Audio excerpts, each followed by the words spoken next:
Today, Obama is supposed to respond to the recommendations of his committee about how to curb the NSA and rein in the abuses, the violation of privacy and surveillance that the agency has been committing over the last number of years.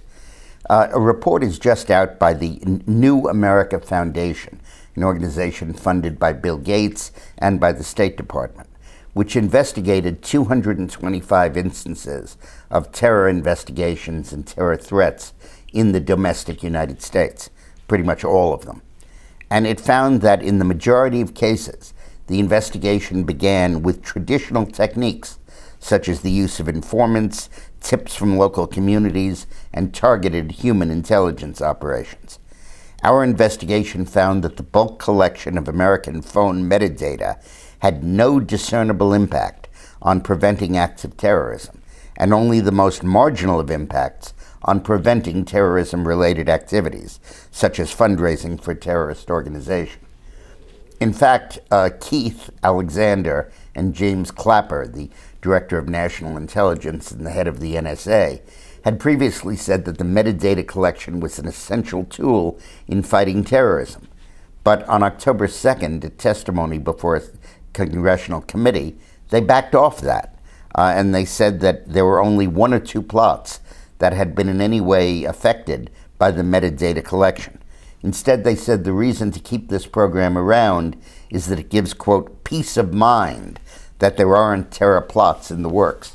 Well, peace of mind is dearly bought when it gives all Americans a lack of peace of mind, of knowing that every single thing they do, their phone calls, their movements, their purchases, what they do where they go in their cars, all of this stuff, and who they call, how long they speak to them, from where they call them, is all stored in the hands of the government, easily retrieved by any agent that wants to wander in and look at them.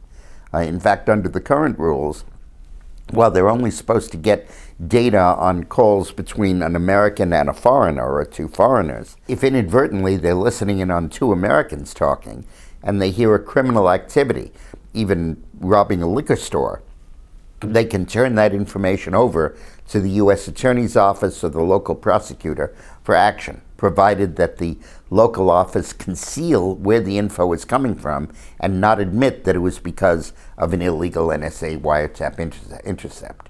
We can't allow this to continue in a democracy. It eats at the fabric of the privacy and the lack of surveillance that is an essential element of our democratic rights. And I hope that President Obama recognizes that in his statement later today.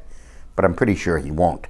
I think he'll go along with what the intelligence advocates are telling him, which is that he absolutely can't interfere with this program, or he'll put up some paper safeguards that won't amount to much. That'll be a shame. Thanks for watching.